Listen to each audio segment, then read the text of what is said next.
Uma Terra Prometida é apenas a primeira parte da biografia do ex-presidente Barack Obama, por isso mesmo narra apenas o estágio inicial da vida política do autor. Mesmo assim, fatores relevantes, que somente um bom livro pode fornecer, são apresentados, como por exemplo, fatos da sua infância e pensamentos da adolescência, sua relação com a família, como os avós, a mãe e a irmã, além de narrar como foi a primeira corrida política, seu cargo de senador e o primeiro ano de seu mandato presidencial.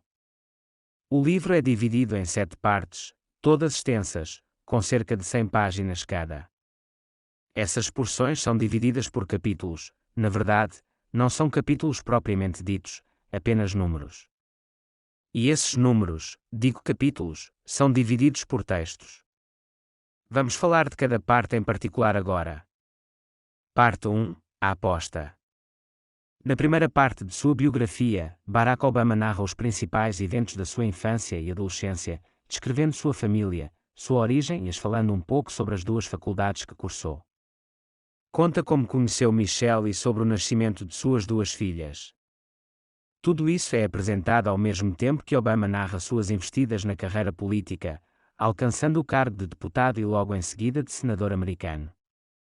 Isso tudo é diluído em poucas páginas, apesar de marcarem profundamente a formação política, social, econômica e pessoal de Obama. Grande parte do texto é apresentando elementos de sua vida, aprofundando personagens e momentos marcantes. A parte onde termina, basicamente, no momento que a sua corrida à Casa Branca é iniciada. Entre problemas de todas as naturezas, Obama vê a sua vida pessoal passando por uma intensa crise no casamento, que culmina com relatos de discussões e crises com Michelle, sua esposa. Ao mesmo tempo, Obama usa bem as palavras para contornar os desafios, reforçando o amor e companheirismo que encontrava ao lado de sua esposa e suas filhas. Parte 2. Sim, nós podemos. Na segunda parte, focada na corrida eleitoral, Barack Obama narra todo o percurso até receber a indicação do Partido Democrata como presidente. Lança olhares de bastidores sobre a corrida para a indicação, sua rotina, seus assessores e a gestão de pequenas crises. Nesta parte da biografia, podemos ver como é a vida de um candidato, e afirmo, não é nada empolgante. Uma rotina marcada por ligações para angariar fundos de investimentos, comícios, decorar discursos, articular cada frase para evitar ser descontextualizada, distância da família, tensões, crises e rachas no próprio partido, crises proporcionadas pela mídia, refeições baseadas em sanduíche, viagens em ônibus, durante o início da candidatura, e aviões. Quando conseguiu o apoio maior de investidores, horários regrados, poucas horas de sono e uma intensa rotina 7 dias por semana, e muitas horas por dia. Além disso, merece destaque o comentário de Obama sobre a crise econômica do setor imobiliário, que se deflagraria meses após. Obama destrincha as causas e motivos, demonstrando como aquele evento iria marcar sua rotina rumo à presidência, bem como a sua própria presidência. A parte 2 acaba no momento da divulgação do resultado da eleição, a qual elegeu Barack Obama como o 45º presidente dos Estados Unidos. Parte 3. Renegade. Renegade é o nome que o FBI atribuiu ao presidente. Por isso, serve como título da terceira parte. Agora, já empossado, Barack abre a terceira parte de sua biografia narrando os critérios que tomou para decidir quem seria sua equipe. Alguns fatos interessantes são como ele convenceu Hillary Clinton, que foi sua rival pelas primárias no Partido Democrata, convenceu Joe Biden, agora presidente dos Estados Unidos, mas naquela época senador e que também chegou a disputar a vaga pelo partido, e, talvez, o mais interessante, como decidiu manter alguns cargos-chave nomeados pelo seu antecessor, o ex-presidente Bush. Os Estados Unidos estavam em guerra com o Iraque e em tensões com governos do Oriente Médio, por isso mesmo, achou que não seria correto remover cargos de confiança do setor de defesa americano, sobretudo do exército. Por entender que uma alteração poderia pôr em risco a vida de muitos soldados, bem como do próprio futuro do país. Ainda na terceira parte de Uma Terra Prometida, Obama aprofunda a crise no setor imobiliário, traçando suas estratégias, reuniões, testes de stress e a dificuldade de equilibrar a economia, a opinião pública e ainda assim, prosseguir com sua agenda reformista. Ao final, faz um balanço que apesar das vitórias, gastou grande parte de seu capital político em poucos meses de governo para aprovar uma reforma vista por muitos críticos como algo mal planejado e problemático. Parte 4. O bom combate. Obama abre a quarta parte de sua biografia destrinchando a sua primeira viagem como líder dos Estados Unidos em uma reunião do G20. Barack mostra sua visão dos líderes das maiores economias do planeta, apresenta dados e informações. E, de certo modo, apresenta sua participação efetiva e benéfica para um bem comum, jogando no colo da administração anterior, George W. Bush, os desafios que herdou e as dificuldades que encarou neste encontro. Nesta parte, o leitor é convidado a entender como funciona a rotina de um presidente, de fato. Por exemplo, Obama destaca sua ação contra os piratas que tomaram conta de um navio comandado por um capitão americano, narrando sua decisão de dar permissão para que a Marinha Americana matasse os suspeitos. Fala também de suas viagens diplomáticas ao Oriente Médio e a instabilidade de lidar com os autocratas daquela parte do mundo. Politicamente falando, Barack Obama também introduz a sua luta para implantar um sistema de saúde nacional no país. Enquanto nós, brasileiros, somos acostumados a usar o SUS sempre que necessário, o ex-presidente americano narra episódios de famílias que evitavam ir ao médico para não falir as finanças pessoais. Deixavam que doenças alcançassem um estágio terminal, para então procurar ajuda. Os elevados custos medicinais eram em parte, segundo Obama relata em Uma Terra Prometida, as principais causas de tantos americanos morrerem prematuramente. Dramas diversos são narrados nesta parte, e após imensas obstruções, revisões, reuniões e remendos, a lei foi aprovada pelo Congresso americano. De acordo com Obama, mais de 30 milhões de americanos foram assegurados com um sistema de saúde. Obama destrincha todo esse profundo acontecimento em diversas páginas. Ao leitor, cabe entender aprofundamente os ritos democráticos americanos, que, por incrível que pareça, não são tão distintos dos nossos. Ligações para garantir votos, como apoio político e emendas. Mas, Obama narra alguns episódios de deputados, senadores, que aprovaram a lei, mesmo sendo contra, apenas por entender que um sistema de saúde poderia proporcionar para a população carente, sem pedir nada em troca. Segundo Obama, o verdadeiro sentido de ser um político eram por momentos como aqueles.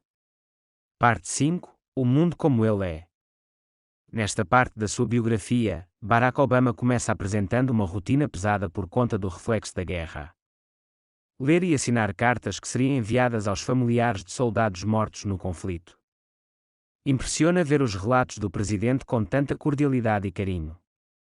Impressiona ainda mais, por expor e desnudar as complicações e perdas terríveis que uma guerra proporciona.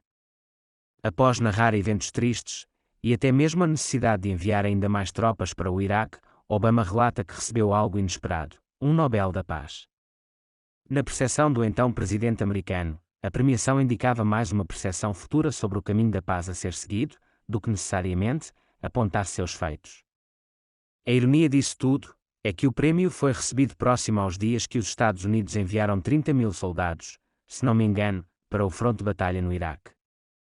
Nesta parte, Obama também relembra momentos tensos, como propor o desarmamento nuclear com o Irã, ao mesmo tempo que tenta costurar acordos com a Rússia, a fim de evitar uma escalada nuclear, novamente.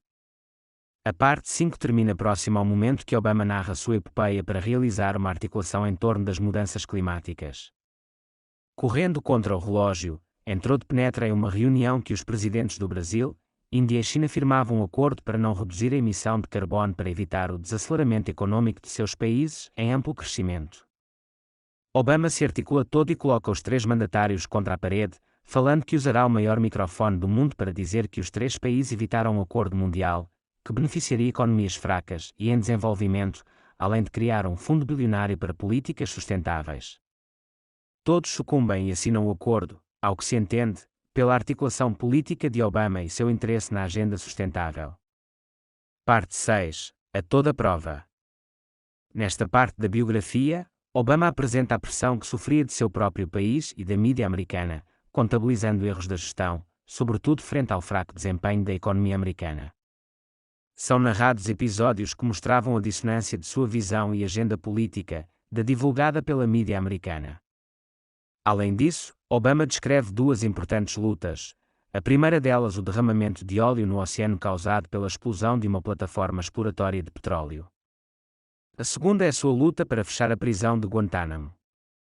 Os motivos que ganham repercussão sobre o primeiro caso é por conta da luta ambiental e bandeira que Obama sempre defendeu.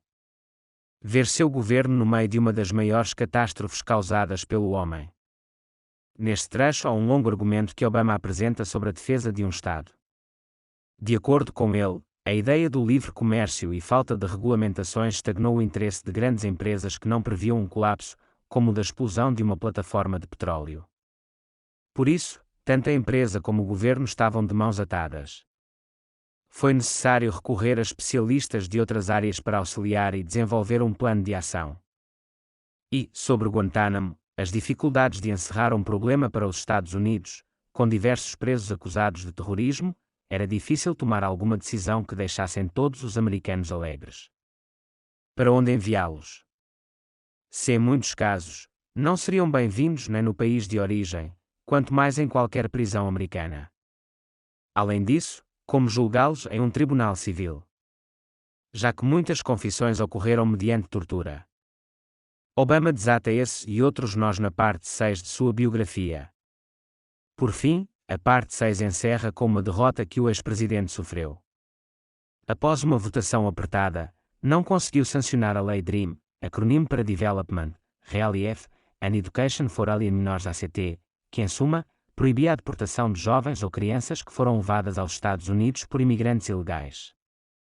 Parte 7. Na corda bamba.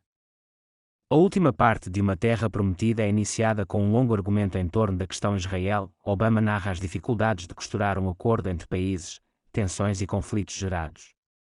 Além de revisitar o histórico da região e apontar acertos e erros políticos. Logo em seguida, Obama narra a crise causada pelo ditador líbio, Muammar al-Gaddafi. Em resumo, bem resumo mesmo, um conflito civil enorme se deflagrou na Líbia e poderia pôr em risco a vida de milhares de pessoas. O governo sírio iria, segundo o relato do ex-presidente, ir de casa em casa para identificar dissidentes e após isso nada de bom ocorreria. Em uma articulação, no mínimo estranha e complexa, os Estados Unidos, a França e outras potências atuaram em bloco para evitar o massacre civil. Nesta parte da história, por incrível que pareça, quem ganha destaque é o Brasil. Ocorre que o momento da iniciativa americana ocorreu no mesmo instante que Obama viajava pela América do Sul. Barack narra a reunião com Dilma Rousseff, por exemplo, que precisou ser interrompida para que ele desse a ordem de ataque ao comandante da missão enquanto estava em solo brasileiro. A parte icônica da história é que o Air Force One, avião presidencial equipado para que o presidente comande o país mesmo estando a quilômetros de distância, teve algum problema técnico e não possibilitou estabelecer contato com os generais do exército. Por isso mesmo, Obama fez a ligação por meio de um telefone celular de um assessor em Brasília. Donald Trump também é introduzido nesta parte final da história. Obama narra suas investidas e mentiras. Como, por exemplo, de que Barack não havia nascido nos Estados Unidos, e por isso mesmo, não poderia ter sido presidente. Essa e outras mentiras são narradas e já mostravam a degradação no tecido democrático norte-americano. Impulsionada sobretudo pela mídia, Obama discorre sobre o espaço que emissoras americanas, com Fox News, dava a Donald Trump uma imensa plataforma para catapultar suas mentiras para milhões de americanos. O que Obama não pressentia ainda era que isso seria apenas sinais dos diversos desafios democráticos futuros. Por fim, Obama termina a 7ª parte de sua biografia narrando a operação que executou Osama Bin Laden. Para o ex-presidente americano, caçar o terrorista que vitimou quase 3.000 almas no ataque às Torres Gêmeas era uma prova da capacidade e do orgulho americano, e sobretudo, um alento às famílias enlutadas. Toda a operação é descrita, desde as reuniões, estratégias e análises feitas. Esse momento marca um evento dramático na carreira do democrata, pois as informações davam conta de que Osama estava escondido em uma casa no Paquistão. Não havia, no entanto, nenhuma prova factível de que o homem era de fato Osama. Por isso, toda a operação foi executada por SEALs, a tropa de elite das Forças Armadas Americanas, sob imenso protocolo estratégico militar. Obama narra os riscos, como invadir o espaço aéreo paquistanês sem avisar o governo local, pousar 2 helicópteros em uma casa, que ainda não se sabia se era de Osama, no meio de um bairro residencial, prevenir que as mulheres e crianças fossem vítimas, e ainda por cima, confirmar que o elemento procurado era de fato Osama Bin Laden.